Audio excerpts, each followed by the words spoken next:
Hello student, welcome to सरल classes. आइए हम करते हैं कक्षा 12वीं त्रैमासिक परीक्षा 2023 में जो फिजिक्स का पेपर हुआ था उसकी ऑब्जेक्टिव का सॉल्यूशन।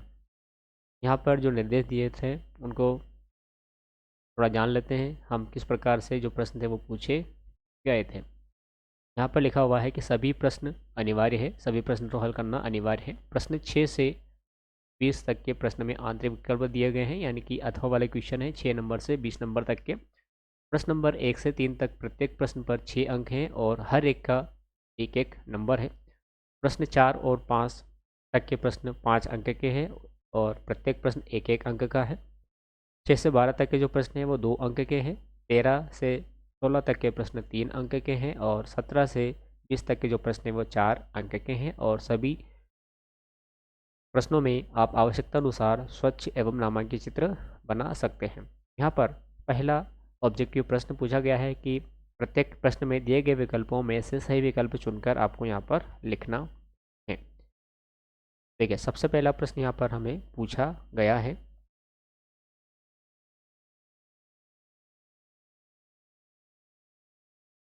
एक निम्नलिखित में न्यूनतम आवेश है। 1 कूलम है, 10 स्थित कूलम है, 100 प्रोटॉन आवेश है या 1000 इलेक्ट्रॉन आवेश है। यहाँ पर इसका जो सही आंसर है वो है यहाँ पर 1000 इलेक्ट्रॉन आवेश। ये आया कैसे, किस प्रकार से, तो हमें थोड़ा सा एक्सप्लेन यहाँ पर कर देता हूँ आपको। सबसे पहले देखिए, यहाँ पर दिया हुआ है 1 कूलम आवेश। 1 कूलम में तो हम इस प्रकार से बताते हैं, ये इसकी मूल इकाई होती है 1 कूलम। फिर यहाँ पर दिया है 10 स्थित कूलम, तो 10 स्थित कूलम, तो 10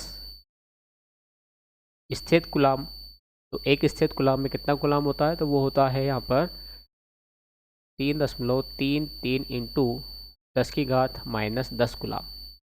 ये मान होता है यहाँ पर। इसको आप सोल्व करके देख सकते हैं। उसके बाद आता है 100 प्रोटॉन आवेश। तो प्रोटॉन आवेश, तो प्रोटॉन पर जो आवेश की मात्रा होती है वो होती है 100, तो है ही सही। तो इंटू एक प्रोटॉन पर जो आवेश होता है वो होता है 1.6 इंटू 10⁻⁻19 गुलाम। और लास्ट में है 1000 इलेक्ट्रॉन आवेश। तो 1000 इलेक्ट्रॉन आवेश, तो एक इलेक्ट्रॉन पर जो आवेश होता है वो होता है 1.6 इंटू 10⁻⁻19। तो 1000 पर हो जाएगा 1000 इंटू 10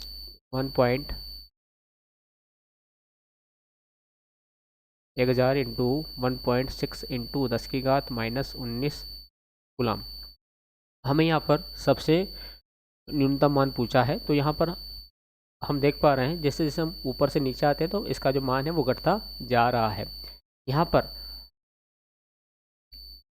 स्थित गुलाम ये बड़ा है, यहाँ पर इनकी तुलना में स्थित गुलाम छोटा है।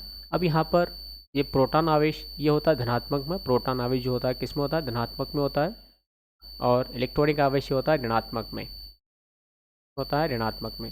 अब चूंकि ये ऋणात्मक में होने की वजह से यहाँ पर जो सबसे छोटा मान आया है वो आया है इलेक्ट्रॉनिक आवेश, 1000 इलेक्ट्रॉनिक आवेश। तो यहाँ पर इसका ये आंसर हो गया 1000 इलेक्ट्रॉन आवेश।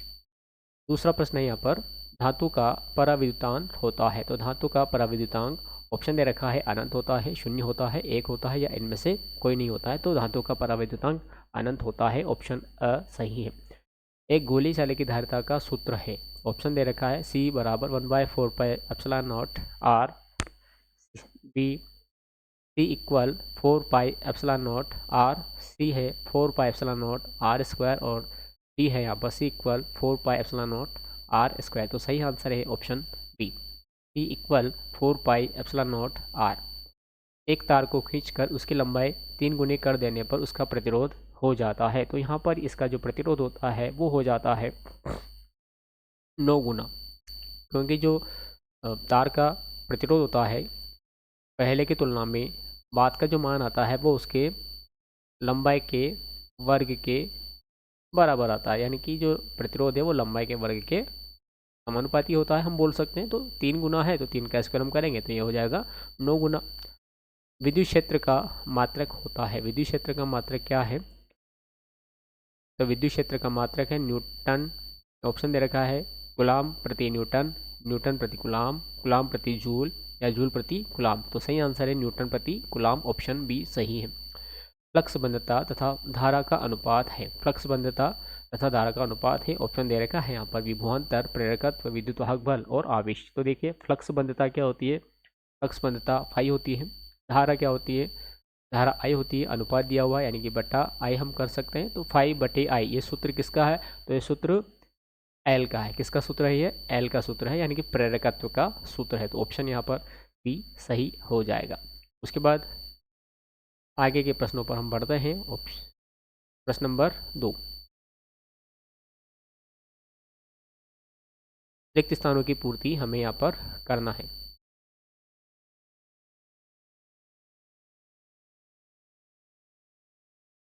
यहाँ पर पहला प्रश्न हमें पूछा गया है 6 माइक्रोफैरड धारिता के 3 संधारित्र श्रेणी क्रम में जुड़े हैं, तुल्य धारिता कितनी होगी। चलिए हम इसको देख लेते हैं कि इसकी तुल्य धारिता कितनी आएगी।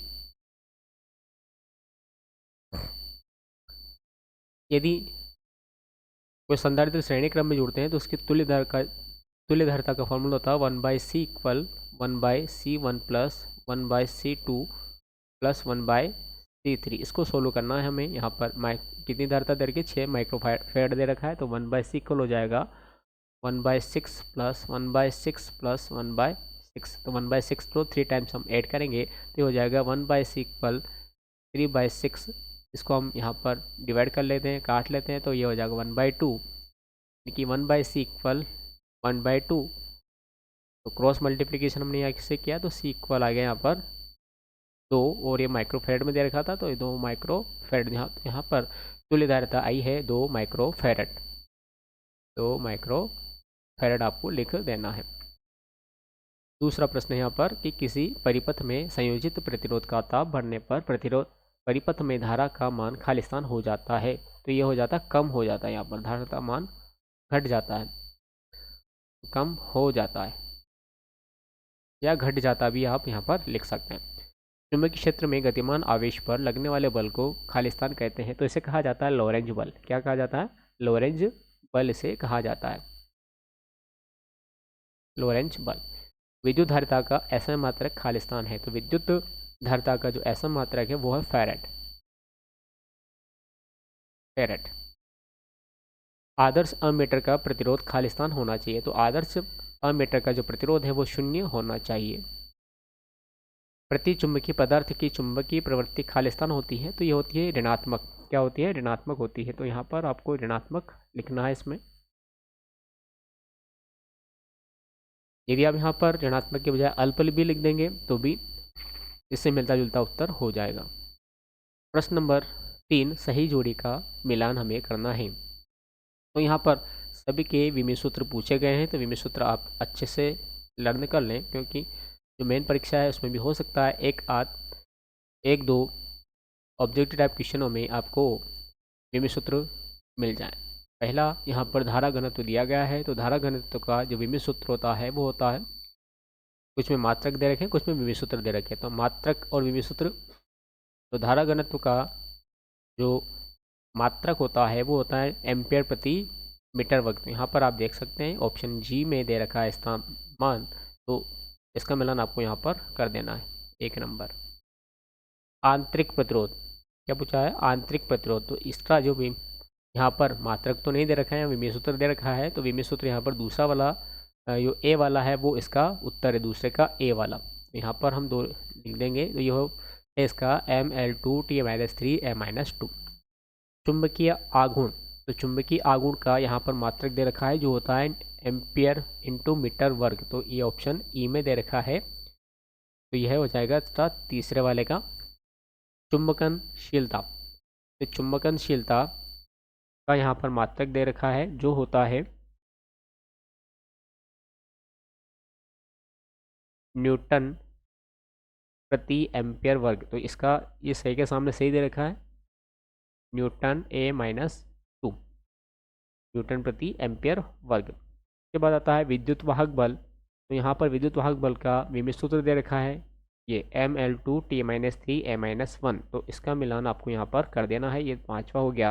और 6ठा है चुंबकीय फ्लक्स, तो चुंबकीय फ्लक्स का जो मात्रक होता है वो होता है वेबर, जिसे टेस्ला इंटू मीटर वर्ग भी लिखा जाता है। तो यहाँ पर आपको मिलान कर देना है, यहाँ पर हो जाएगा छठा वाला इंटू एम स्क्वायर। अगला प्रश्न आता है यहाँ पर, इन प्रश्नों के उत्तर आपको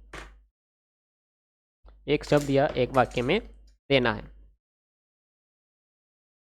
पहला प्रश्न है यहाँ पर कि एक आदर्श वोल्टमीटर का प्रतिरोध कितना होना चाहिए। तो जो एक आदर्श वोल्टमीटर होता है उसका प्रतिरोध होना चाहिए अनंत। तो यहाँ पर आ जाएगा अनंत।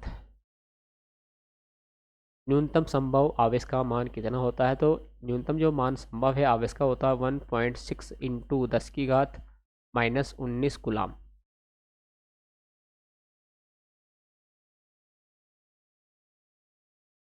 विद्युत क्षेत्र में किसी कुचालक पदार्थ के एकांक आयतन में उत्पन्न द्विध्रुव आघूर्ण को क्या कहते हैं। तो इसे कहा जाता है ध्रुवण। इसे ध्रुवण कहा जाता है।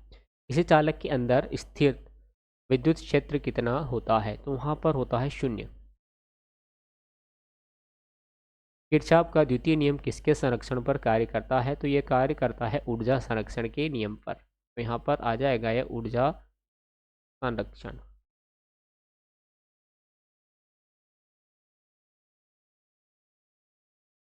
लास्ट क्वेश्चन है ऑब्जेक्टिव में, निम्नलिखित वाक्यों के लिए सत्य असत्य आपको लिखना है। पहला प्रश्न यहाँ पूछा है विद्युत आवेश अदिश राशि है। तो बिल्कुल ये सत्य है। विद्युत आवेश जो है ये एक अदिश राशि है, ये सत्य हो गया।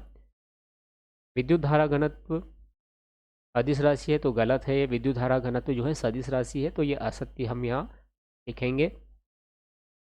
एक समान विद्युत क्षेत्र में विद्युत क्षेत्र द्विध्रुव पर नेट बल 0 होता है। तो ये सत्य है, नेट बल जो है वो 0 होता है। किसी चालक के इलेक्ट्रॉन की अपोहा चाल इसकी तापीय चाल से अधिक होती है। तो ये गलत दिया हुआ है, ये कम होती है, तो ये असत्य हो गया। मैं आपको बताता हूँ कि जो चालक होता है उसका जो इलेक्ट्रॉन होता है उसकी जो अपोहा चाल होती है वो होती है 10⁻⁻4 मीटर प्रति सेकंड के कोटि की, और उसकी तापीय चाल होती है 10⁻6 मीटर प्रति सेकंड की कोटि की। तो ये तापीय चाल ज़्यादा है और अपोहा चाल जो है वो कम है। परिवर्तनशील चुंबकीय क्षेत्र विद्युत क्षेत्र उत्पन्न करता है, तो यह सत्य है। इस प्रकार से इसके जो ऑब्जेक्टिव टाइप क्वेश्चन थे वो यहाँ पर उनका सॉल्यूशन हो जाता है, और आप अपना जो मिलान है इसके साथ में करके देख सकते हैं, और बाकी के जो क्वेश्चन है इस पेपर के आप यहाँ पर देख सकते हैं।